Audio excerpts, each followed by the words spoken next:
तो हेलो दोस्तों, last video में देखा था ऑर्गेनिक केमिस्ट्री को कैसे कवर करो और इस वीडियो में देखेंगे कि इनऑर्गेनिक केमिस्ट्री को हम लोग कैसे कवर कर सकते हैं। तो बहुत लोग पूछते थे तो जो हमारा इनऑर्गेनिक का सीरीज चल रहा था जिसमें हमने एस ब्लॉक का पूरा एक ग्रुप कवर कर लिया था और जो बायो का सीरीज चल रहा था जिसमें हमने ऑलमोस्ट 5 चैप्टर्स कवर कर लिए, ठीक है। तो वो कब रिस्टार्ट होगा?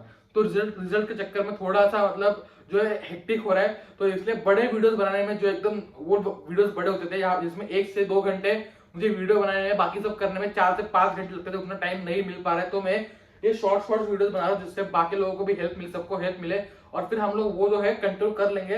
इसलिए हमने पहले ही 15 डेज बफर में लिए थे और ये जो आपका सिलेबस 31 जनवरी तक पूरा खत्म हो जाएगा। तो इसमें इतना टेंशन लेने की बात नहीं, वो मैं खत्म करवा दूंगा पूरा एनसीईआरटी आपका इनऑर्गेनिक केमिस्ट्री का और बायोलॉजी का, ठीक है। तो आप आते इनऑर्गेनिक केमिस्ट्री को पढ़े कैसे, पहला डाउट तो यही है कैसे पढ़ना है, ठीक है। ऑर्गेनिक केमिस्ट्री हमने कवर कर लिया है, आते इनऑर्गेनिक केमिस्ट्री पे।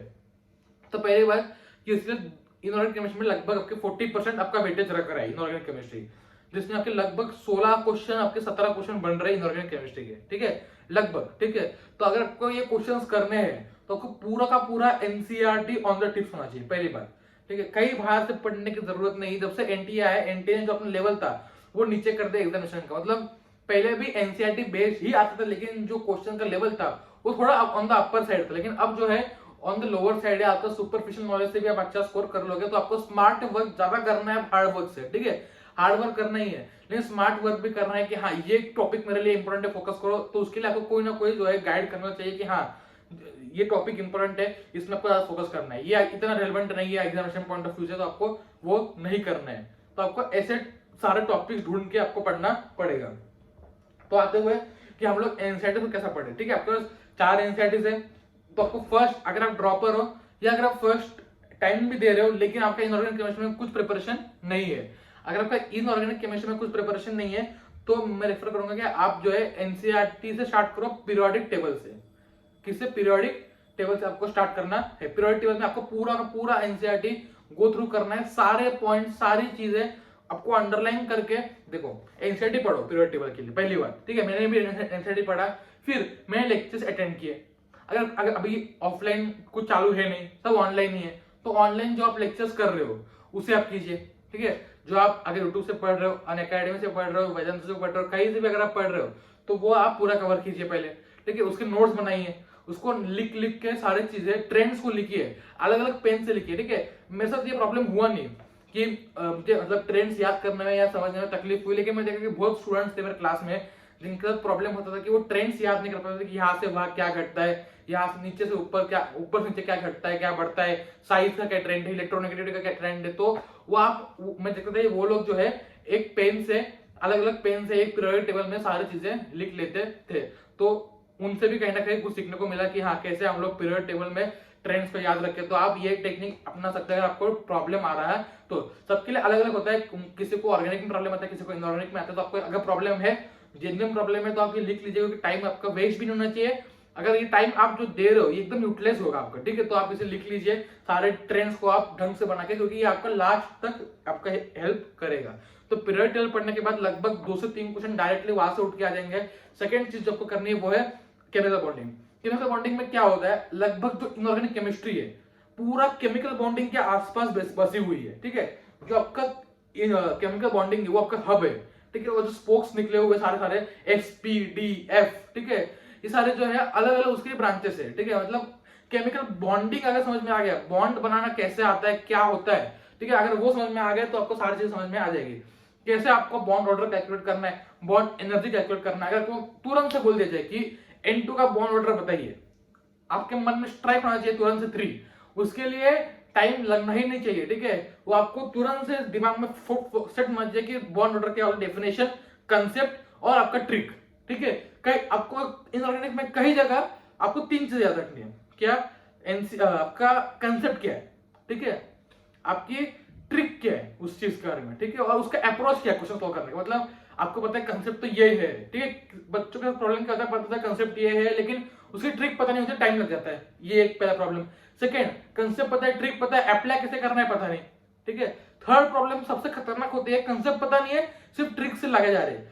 ये कई जगह इंपॉर्टेंट है, ठीक है, कि कंसेप्ट पता ही नहीं है लेकिन ट्रिक से करे जा रहे हैं, लेकिन ये लॉन्ग रन में आपको प्रॉब्लम देगा बहुत सारे कंसेप्ट को समझने में। तो वो कीजिए, केमिकल बॉन्डिंग को 5 दिन दीजिए, लगभग 5 दिन दे लीजिए केमिकल बॉन्डिंग को, कोई उसमें टेंशन नहीं है, 5 दिन में पूरा खत्म कीजिए। लेकिन ठीक है, इलेक्ट्रोनेगेटिविटी कैसे कैलकुलेट करते हैं, क्या फॉर्मूलेज होते हैं, आयनाइजेशन एनर्जी का फॉर्मूला क्या होता है, बॉन्ड एनर्जी जो आपके सारे मॉडल्स है, पैरामैग्नेटिक डायमैग्नेटिक क्या होता है, ठीक है। C2 देखो जो एक्सेप्शन पूछा गया था 2019 में, वो एनसीईआरटी की लाइन थी, तो उसको आपको रीड करना है बार बार एनसीईआरटी को, ठीक है। तो वो आपको टाइम लीजिए, आप मैं बोल रहा हूँ periodic table plus chemical bonding लगभग 10 दिन ले लीजिए, ठीक है, क्वेश्चंस के साथ। 10 मैंने खुद ने केमिकल बॉन्डिंग लगभग मैं बोल रहा हूँ 7 दिन में केमिकल बॉन्डिंग को पढ़ा था, मतलब जो हमारे क्लास में सिखाया, या जैसे से मैंने थोड़ा फॉर ऑनलाइन भी पढ़ा केमिकल बॉन्डिंग, ठीक है, बहुत सारे यूट्यूब पे वीडियोस अवेलेबल होते हैं, तो वही से निकाल के पढ़ा मैंने बहुत कुछ। तो वो पढ़ के आपको क्या करना है, तुरंत से उसका क्वेश्चन लगा लेने। तो एक दिन में एक टॉपिक खत्म किया, जैसे 5-6 दिन चला केमिकल बॉन्डिंग, रोज 3-4 घंटे मैंने केमिकल बॉन्डिंग पढ़ा, नोट्स पढ़े, इंस्टीट्यूट पढ़ा, और फिर करीब 10वें दिन 12वें दिन मेरा केमिकल बॉन्डिंग खत्म हुआ।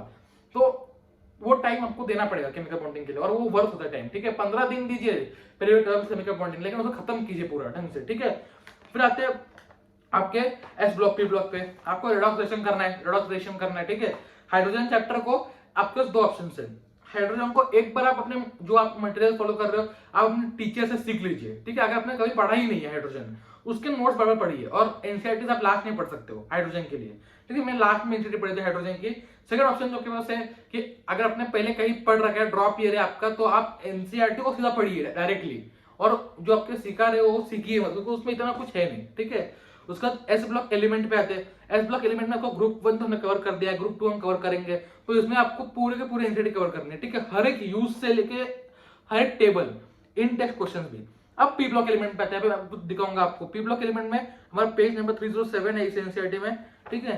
तो कितना इंपॉर्टेंट होता है एनसीईआरटी वो देखिए आप, ठीक है, कितना इंपॉर्टेंट। आपको आपने देखा होगा कहीं ना कहीं 2019 में एक क्वेश्चन आया था कि कौन सा पॉसिबल नहीं, देखो यहाँ मैं दिखाई देखो क्वेश्चन, ठीक है, ये देखिए, ठीक है, ये जो बॉक्स दिख रहा है आपको, मेन टेक्स्ट में क्वेश्चन नहीं था, 2019 का पेपर उठा के देख लीजिए आप, ये आपको दिख रहा है 11.6, ठीक है, 11.6 आपका है, ये देखो 11.6 यहाँ पे दिया हुआ है। SiF6 ठीक है, सिलिकॉन फ्लोराइड है, हेक्साफ्लोराइड इज नोन, मतलब होता है, लेकिन SiCl6 ये नहीं होता, उसका रीजन दीजिए। तो यहाँ पे 2 रीजन दिए हुए हैं, लेकिन ये क्वेश्चन SiCl6 होता नहीं है, ये मेन टेक्स्ट में कहीं नहीं है, मेन टेक्स्ट में ये कहीं नहीं है, सिर्फ ये बॉक्स में दिया हुआ है, ठीक है। बट ये 2019 का क्वेश्चन था, ये 2019 में नीट में क्वेश्चन पूछा गया था, तो देखो कितना इंपॉर्टेंट है एनसीईआरटी, ठीक है। अब जो ये बाकी फालतू चीजें लगती है लेकिन होती नहीं है, वो पढ़ना है कि बकमिंस्टर फुलरिंग क्या होता है, ठीक है। तो ये सारी चीजें आपको याद रखनी है। अब यहाँ पे एक 2019 में भी क्वेश्चन आया था ओडिशा के पेपर में, 2019 में एक क्वेश्चन था, ये देखिए यहाँ पे लिखा हुआ है सिलिकॉन्स के नीचे 11.8 के ऊपर कि being biocompatible they are used in surgical and cosmetic plants, ठीक है। तो सिलिकॉन्स के ऊपर क्वेश्चन जो है यहाँ से यूज के ऊपर पूछ लेता, तो आप क्या कीजिए, मैंने यूज के लिए क्या किया था कि यूज को मैंने एक टेबल के फॉर्म में लिख लिया था, मतलब कि एस ब्लॉक में ये यूजेस है, पी ब्लॉक में ये सिलिकॉन्स के ये, लेकिन वो मुझे पेज मिल नहीं रहा कि मैंने कहाँ बना के रख दिया था उसको, मैंने कहीं ना कहीं मुझे ढूंढना पड़ेगा वो पेज।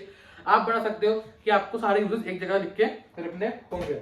अब 12th की एनसीईआरटी देखो, इनऑर्गेनिक के लिए एनसीईआरटी के बाहर कोई मटेरियल रेफर नहीं करना। मैंने वीके जैसवाल लगानी चाहिए थी, लगाई नहीं, ठीक है। मैं आपको जेन्युइनली बता रहा हूँ, वीके जैसवाल लगाने की जरूरत नहीं है, मैंने नहीं लगाई, क्योंकि बहुत लोग बोलते हैं वीके जैसवाल लगाओ इनऑर्गेनिक अच्छी हो जाएगी, लेकिन पता है इनऑर्गेनिक आनी एनसीईआरटी से ही है, तो वीके जैसवाल लगाएगा, टाइम वेस्ट नहीं करना। आपको 6 ही महीने बचे और 6 महीने में आपको मैक्सिमम परफॉर्म करना है, तो वीके जैसवाल वगैरह बुक बिल्कुल भी टच ही मत कीजिए, क्योंकि वो करके आपका जो है टाइम वेस्ट होगा, ठीक है।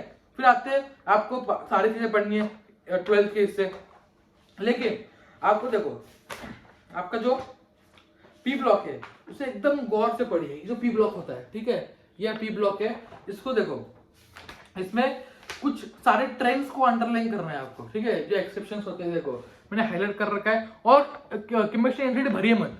मैंने देखा बायोलॉजी की एनसीईआरटी पहले भर दी थी, मैंने केमिस्ट्री की एनसीईआरटी भर दी थी पूरा लिख लिख के, फिर मैंने लास्ट के 5 मंथ्स में 4 मंथ्स में नई परचेस की एनसीईआरटी। क्यों? क्योंकि ऐसे जब आप लिखते हो तो बहुत कंफ्यूज होते हो, जो एनसीईआरटी का मेन टेक्स्ट है वही भूल जाते हो, तो मैंने सिर्फ एनसीईआरटी लास्ट में उसको हाईलाइट कर करके पढ़ लेगा। ठीक है, जो बॉक्सेस होते हैं बॉक्सेस में सारी इंफॉर्मेशन पढ़नी है। ठीक है, तो ये सारी चीजें आपको कवर करनी है। मैंने लास्ट आपको देखो, आपको इनऑर्गेनिक केमिस्ट्री जो है S block, P block, D block, F block, ये चारों के चारों ब्लॉक आपको नीट के एक दिन पहले रिवाइज करने हैं। ठीक है, अब पता नहीं जिन मतलब बहुत मुझे याद करने में प्रॉब्लम इतना हुआ नहीं, लेकिन प्रॉब्लम क्या था कि मुझे जो है डर लगता था कि इनऑर्गेनिक में कहीं ये पॉइंट ना भूल जाओ, वो पॉइंट ना भूल जाओ। ठीक है, तो मैं क्या करता था, बार बार उसे रिवाइज करता था। लेकिन नीट के एक दिन पहले मैंने क्या किया, मैंने पूरा का पूरा इनऑर्गेनिक भी रिवाइज कर दिया। 1 या 2 दिन पहले अप्रोक्सीमेटली मैंने पूरा इनऑर्गेनिक रिवाइज कर दिया, S block, P block, D block, F block. तो उससे इतना ज्यादा कॉन्फिडेंस आया कि मैंने ऑलमोस्ट पूरा इनऑर्गेनिक कर दिया। मैंने ऑर्गेनिक भी पूरा रिवाइज कर दिया था एनसीईआरटी से, और फिजिकल तो मुझे मतलब फॉर्मूलाज तो याद ही थे। ठीक है, तो कॉन्फिडेंस उससे बूस्ट होता है कि हाँ मेरा इनऑर्गेनिक पूरा टिप्स पे अब भी मैंने किया थोड़े दिन पहले, और मैं तुरंत से जाके क्वेश्चन में एकदम फाड़ दूंगा। तो सारी चीजें आपको करनी है याद। ठीक है, अंडरलाइन कीजिए। अगर फर्स्ट टाइम में याद नहीं हुए, सेकंड टाइम में होंगे, सेकंड में नहीं हुए, थर्ड में होंगे, थर्ड में नहीं हुए, फोर्थ में होंगे, कभी ना कभी आपको याद जरूर होगा, क्लिक होगा। लेकिन जब तक याद ना हो तब तक आपको रीड करते रहना, और याद होने के बाद भी रीड करना, क्योंकि ऐसा नहीं कि परमानेंट मेमोरी जाके बैठ गया, परमानेंट मेमोरी में जाने के बाद भी कहीं ना कहीं वो थोड़े दिन बाद वैनिश हो जाता है। तो आपको सारी चीजें याद रखनी पड़ेगी। और जो एमटीजी की प्रीवियस ईयर है, ठीक है, तो मैंने क्या किया था, मैंने पहले 2 बार ऑलमोस्ट मैंने एमटीजी की प्रीवियस ईयर लगा ली थी। फिर मैंने लास्ट के कुछ दिन में, मुझे याद नहीं 15-20 दिन, जब डेट अनाउंस हुई थी, ठीक है, नीट की, फिर मैंने जाके एक ये एमटीजी की प्रीवियस ईयर खरीदी, बायो के लिए, केम के लिए, फिजिक्स के लिए, वापस सॉल्व करने के लिए। मैंने लास्ट के ऑलमोस्ट कितने, हमारे पास 25 दिन थे। ठीक है, उसमें मैंने ये सारे चैप्टर्स वापस सॉल्व कर लिए। ठीक है, दिख रहा है आपको चैप्टर सारे, ये ऑलमोस्ट मैंने 1 2 3 4 5 6 7 8 9 10 11 12 13 14 15 16 17 18 19 20 चैप्टर मैंने लगभग केमिस्ट्री के आउट ऑफ 28 वापस से सॉल्व कर लिए थे। ठीक है, मतलब प्रीवियस ईयर, क्योंकि प्रीवियस ईयर से बहुत सारे क्वेश्चंस मुझे एग्जामिनेशन हॉल में दिखे। तो आपको क्या करना है, periodic table, chemical bonding, S block, P block, इनके लिए वापस से जो आपको है प्रीवियस ईयर लगाने, बहुत बार लगाने, क्योंकि वही से क्वेश्चन रिपीट होते हैं। जो XeO3 का स्ट्रक्चर्स होता है, XeOF4, वो क्वेश्चन थोड़ा सा पहले भी आया हुआ है, 19 में या 20 में भी आया है, तो वो रिपीट होते रहेंगे क्वेश्चन। ठीक है, रिपीट होते रहेंगे, 100% गारंटी है। ठीक है, 18 ग्रुप का वही फेवरेट क्वेश्चन है, वही से आएगा, आया तो 17 ग्रुप में जो आपके ऑक्सी एसिड से, ठीक है, हाइपोक्लोरस, हाइपोब्रोमस, ठीक है, ये सारी चीजें आपको पढ़नी है, वही से क्वेश्चन उठ के आएगा, गारंटी है। फिर आपकी जो ऑयलम क्या होता है, ठीक है, मार्शल एसिड क्या होता है, ये सारी चीजें आपके कहीं ना कहीं वो लोग पूछेंगे। तो इसको आप वापस से लगा लीजिए। अगर आपके पास कोई बुक, अगर आपका मॉड्यूल है, मॉड्यूल लगाइए। ठीक है, अगर मॉड्यूल नहीं है तब क्या करिए, प्रीवियस ईयर लगाइए पहले। ठीक है, और फिर आप जो है रेफरेंस बुक मत लीजिए, इसके लिए कोई भी रेफरेंस बुक लगाने की जरूरत नहीं है आपको। आप कैसे पढ़ रहे होगे, आपको डीपीपीएस मिल जाएंगे, आप सर्च करोगे गूगल पी ब्लॉक, उसके आपको नोट्स मिल जाएंगे, कहीं ना कहीं से आप अरेंज कर लोगे। तो आप वही कीजिए, अगर बड़े बुक्स लगाने जाओगे आपका टाइम वेस्ट होगा।